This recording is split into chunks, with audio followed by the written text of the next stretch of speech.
আসসালামু আলাইকুম প্রিয় বন্ধুরা, আজ আমার গন্তব্য হলো কাঞ্চন ব্রিজ। তো আমরা কুড়িল বিশ্বর থেকে উঠলাম, ওঠার পরে এই যে দেখুন সামনে আমি পার হয়ে আসলাম নামাপাড়া রোডের, যেই বাম সাইডে নামাপাড়া রোড চলে গেছে। আমরা কুড়িল বিশ্ব রোড থেকে রওনা করেছি।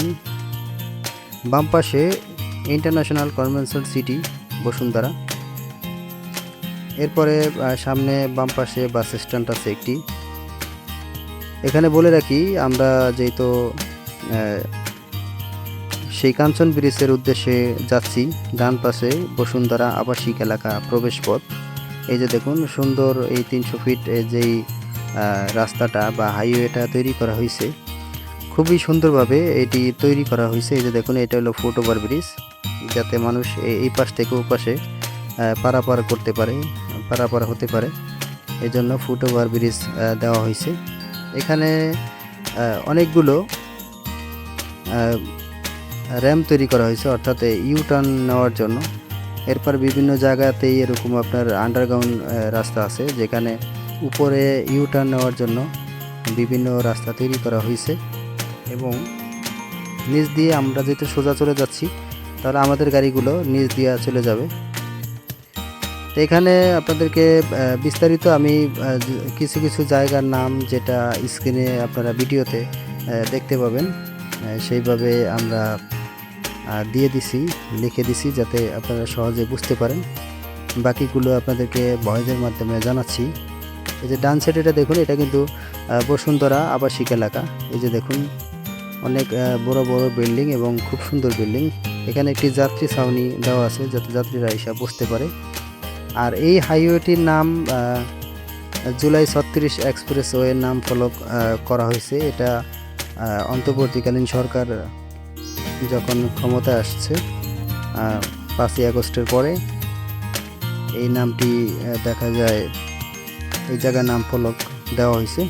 এই যে দেখুন উপরে এই যে এই র্যাম্পগুলো, অর্থাৎ গাড়ি ইউটার্ন নেওয়ার জন্য রাস্তা তৈরি করা হয়েছে। এই যে সামনে দেখুন আরেকটি ফুটওভার ব্রিজ, মানুষ যাতে এই পার থেকে ওই পারে চলাচল করতে পারে। এই যে সামনে হলো Boalia bus stoppage, foot over bridge. তো আমরা কাঞ্চন ব্রিজ যাওয়ার জন্য রওনা করেছি। কাঞ্চন ব্রিজ পর্যন্তই যাব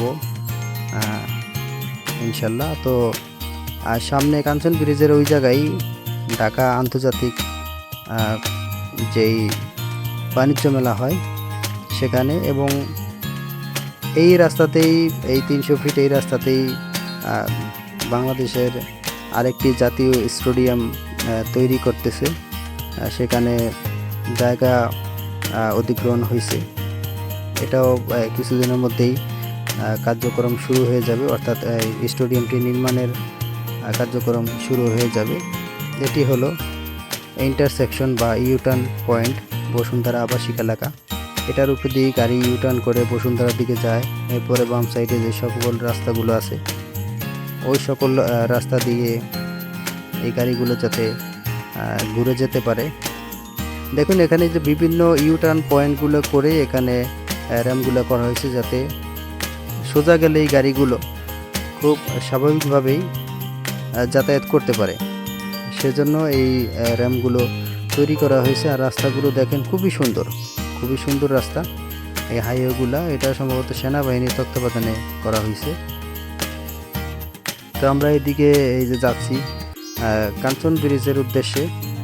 তো আপনাদেরকে আমি বিভিন্ন দিক দেখানোর চেষ্টা করি। তো এখানে এই যে আপনারা যদি যেতে চান, তাহলে কুড়িল বিশ্ব রোড এসে সেখান থেকে শাটল বাস আছে, বিআরটিসি সার্ভিস আছে। এই বিআরটিসি সার্ভিসের মাধ্যমে আপনারা যেতে পারবেন। আমি এখন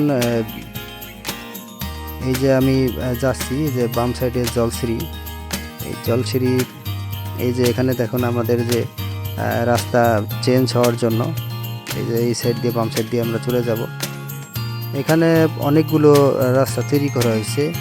এই এক্সপ্রেসওয়েতে 5টি ইন্টারসেকশন আছে, যা দিয়ে বিভিন্ন দিকে গাড়ি পারাপার হতে পারে, অর্থাৎ গাড়ি বিভিন্ন দিকে ইউটার্ন নিয়ে ঘুরতে পারে এবং বসুন্ধরা সাইডে চলে যাবে, বাম সাইডে যে সকল জায়গা আছে এই সব জায়গাগুলোতে যাতে গাড়িগুলো খুব ভালোভাবে প্রবেশ করতে পারে এই জন্য এই ইন্টারসেকশনগুলো করা হয়েছে, যাতে করে যে সকল গাড়ি ধরেন আমাদের এই সোজা গাড়িটা যাইতেছে এইটা যাতে কোনোভাবে যাওয়ার পথে বাধাগ্রস্ত না হয়, এই জন্য এই ইন্টারসেকশনগুলো করা হয়েছে।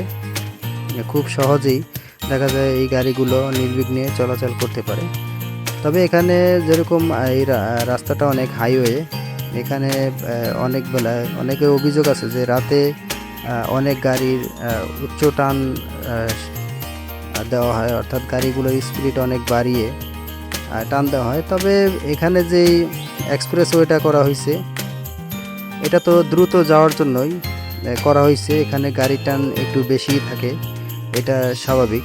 তবে রাতের বেলা দেখা যায় যে রাস্তাতে অনেক মানুষের ঘোরাফেরা আছে, অনেকে একটু ঘুরতে আসে। এই যে দেখুন সামনে ইউটার্ন পয়েন্ট, সোজা হলো কাঞ্চন ব্রিজ, আর ডান দিকে জলসিঁড়ি, আর বামে হলো পূর্বাচল। এই হলো আরেকটি এই যে এই ইউটার্ন পয়েন্ট বা ইন্টারসেকশন। এই যে দেখুন এই ইন্টারসেকশনগুলো দেখতে খুবই সুন্দর লাগে, কারণ খুব সুন্দরভাবে করা হয়েছে। ইন্টারসেকশনগুলো উপরে চলে গেছে আর নিচ দিয়ে আবার রাস্তাগুলো চলে গেছে।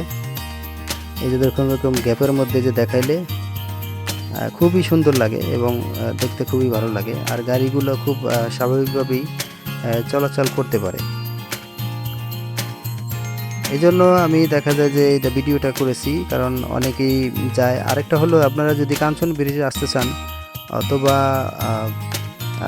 আন্তর্জাতিক যে বাণিজ্য মেলায় আসার জন্য বা ক্রিকেট গ্রাউন্ড যেটা হয়েছে স্টেডিয়াম, সেখানে যদি আপনারা আসতে চান তাহলে যদি আপনারা ঢাকার মিডল থেকে আসতে চান, অর্থাৎ যদি ফার্মগেট থেকে আসতে চান তাহলে ফার্মগেট যে খেজুর বাগান আছে অর্থাৎ সংসদ ভবনের কোনাটা অর্থাৎ খামারবাড়ি, এখানে যে খেজুর বাগান স্টপেজ আছে সেখান থেকে আপনারা শাটল বাস সার্ভিস আছে, এখান থেকে আপনারা বাসে 70 টাকা ভাড়া নেয়, এখানে আপনারা এই কাঞ্চন ব্রিজ আসতে পারবেন। এই যে দেখতে দেখতে চলে আসলাম কাঞ্চন সেতু, সেই বহুল প্রতীক্ষিত যেখানে আমরা আসব, সেখানে চলে আসছি।